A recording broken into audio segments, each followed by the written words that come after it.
ഈശോ മിശിഹായ്ക്ക് സ്തുതിയായിരിക്കട്ടെ.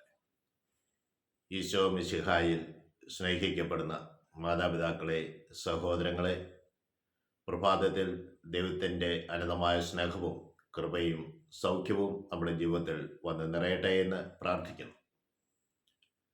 സ്നേഹമുള്ളവരെ,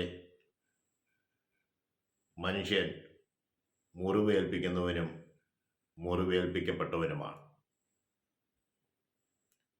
നമ്മൾ മുറിവേൽപ്പിക്കപ്പെടുന്നത് മറ്റുള്ളവരാലും സ്വയവും മുറിവേൽപ്പിക്കപ്പെടാം. ആയുധം കൊണ്ട് നമ്മളെ മുറിവേൽപ്പിക്കാം. നമ്മൾ ഉപയോഗിക്കുന്ന ആയുധം കൊണ്ട് നമ്മൾക്ക് മുറിവുണ്ടാവുകയും ചെയ്യാം. അതുപോലെ തന്നെ അനേകരുടെ വാക്കുകൾ നമ്മളെ മുറിപ്പെടുത്തും. നമ്മൾ സ്വയം ചില തീരുമാനങ്ങളെടുത്ത് തന്നെ മുറിപ്പെടുത്തിക്കൊണ്ടിരിക്കുകയും ചെയ്യും. ആയുധം കൊണ്ടുള്ള മുറിവുകൾ നമ്മൾക്ക് എല്ലാവർക്കും തന്നെ സുപരിചിതമാണ്.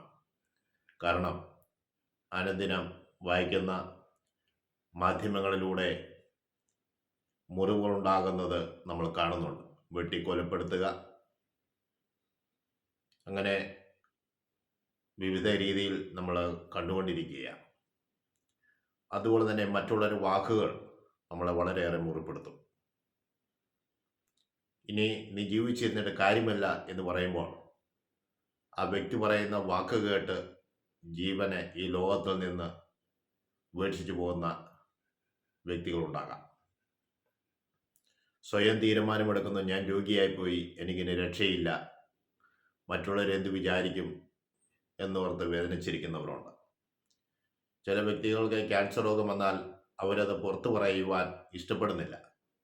കാരണം ഇത് വലിയ മാരക പാവമാണെന്നും ഇതെന്തോ വലിയ തിന്മ ചെയ്തതിൻ്റെ ഫലമായിട്ടാണ് ഇത് ലഭിക്കുന്നതും എന്നുള്ള ചിന്തയൊക്കെ മനുഷ്യൻ്റെ മനസ്സിൽ തളം കെട്ടിക്കിടപ്പുണ്ട്.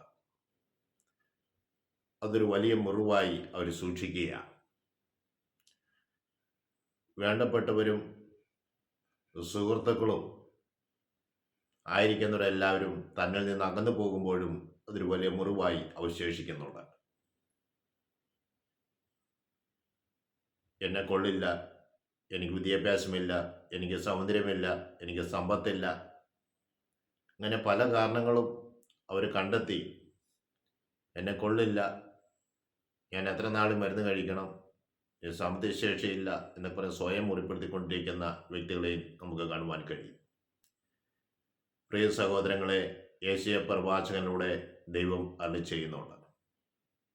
യെശയ്യാ പ്രവാചകന്റെ പുസ്തകം 30-ാം അധ്യായം 26 മുതലുള്ള തിരുവചന ഭാഗങ്ങൾ വായിക്കുമ്പോഴാണ് നമ്മളത് തിരിച്ചറിയുക. അവിടുന്ന് പറയുന്നുണ്ട്, നിന്റെ മുറിവുകൾ കർത്താവ് സുഖപ്പെടുത്തും. Praise the Lord. നിന്റെ മുറിവുകൾ കർത്താവ് സുഖപ്പെടുത്തും. ഏത് മുറിവുമായിക്കോട്ടെ, ആ മുറിവുകളെല്ലാം കർത്താവ് ഇന്ന് നിന്നെ സുഖപ്പെടുത്തുവാൻ ആഗ്രഹിക്കുന്നുണ്ട്.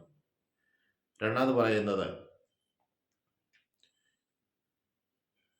എൻ്റെ മുറിവിനാൽ വേദനിക്കുന്നവർ, അല്ലെങ്കിൽ എൻ്റെ പ്രഹരം കൊണ്ട് മുറിവേൽപ്പിക്കപ്പെട്ടവർ, അവർ സുഖപ്പെടുന്ന ദിവസം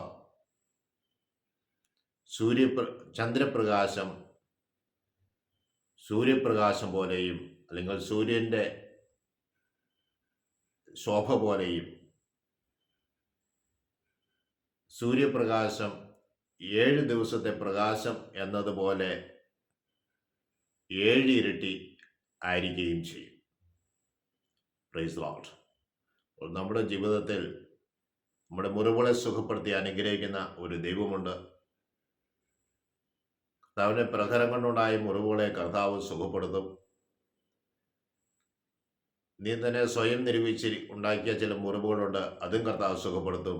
മറ്റുള്ളവരാലും നിന്നെ മുറിപ്പെടുത്തിയ സംഭവങ്ങളുണ്ട്, അതും കർത്താവ് ഇന്ന് സുഖപ്പെടുത്തും.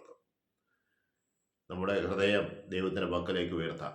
ദൈവമേ, എന്നെ സുഖപ്പെടുത്തണമേ എന്ന് പ്രാർത്ഥിക്കാം. ദൈവം വാഗ്ദാനങ്ങൾ വിശ്വസ്തനാണ്. അവൻ പറഞ്ഞാൽ വാക്ക് മാറ്റിപ്പറയുകയില്ല. അവൻ എന്നെ മുറിവുകളെ സുഖപ്പെടുത്തും. നീ മുറിവിനെ ഓർത്തല്ല ഇരിക്കേണ്ടത്, നിന്നെ സൗഖ്യപ്പെടുത്തുന്ന ദൈവത്തെയാണ് നീ ഓർക്കേണ്ടത്. ആ ദൈവത്തിലേക്കാണ് നിന്റെ ചിന്തകൾ ഉയരേണ്ടത്. ദൈവസന്നിധിയിലേക്ക് നമ്മുടെ ഹൃദയവും കരവും ഉയർത്താം. ദൈവമേ, എൻ്റെ മുറിവുകളെ നീ സുഖപ്പെടുത്തണമെന്ന് പ്രാർത്ഥിക്കാം. രോഗത്തിലൂടെയും സാമ്പത്തിക ക്ലേശത്തിലൂടെയും തകർച്ചകളിലൂടെയും മറ്റുള്ളവരുടെ വാക്കുകളിലൂടെയും എല്ലാം മുറിപ്പെട്ടിരിക്കുന്ന എൻ്റെ ഹൃദയത്തിലേക്ക് ദൈവമേ നിന്റെ ദിവ്യപ്രകാശം കടന്നു വന്ന് എന്നെ വിശദീകരിക്കുകയും അതുപോലെ മുറിവുകളെ സുഖപ്പെടുത്തുകയും ചെയ്യണം. വാഗ്ദാനങ്ങൾ വിശ്വസനായ ദൈവമേ, അങ്ങയുടെ വാക്കുകളെ ഞാൻ വിശ്വസിക്കുന്നു. എൻ്റെ മേൽ നിന്റെ അനുഗ്രഹം ഇപ്പോൾ ചൊരിയുന്നതിന് ഓർത്ത് നന്ദി പറയുന്നു. പരിശുദ്ധാത്മാവേ, ഞങ്ങളുടെ കൂടെ എപ്പോഴും ഉണ്ടായിരിക്കണമേ. പരിശുദ്ധാമ്മയെ ഞങ്ങൾക്ക് വേണ്ടി നിരന്തരം മധ്യസ്ഥം വഹിക്കണമെന്ന് പ്രാർത്ഥിക്കുന്നു. പിതാവിനും പുത്രനും പരിശുദ്ധാത്മാവിനും സ്തുതി. ഈശോ മിശിഹായ്ക്ക് സ്തുതിയായിരിക്കും.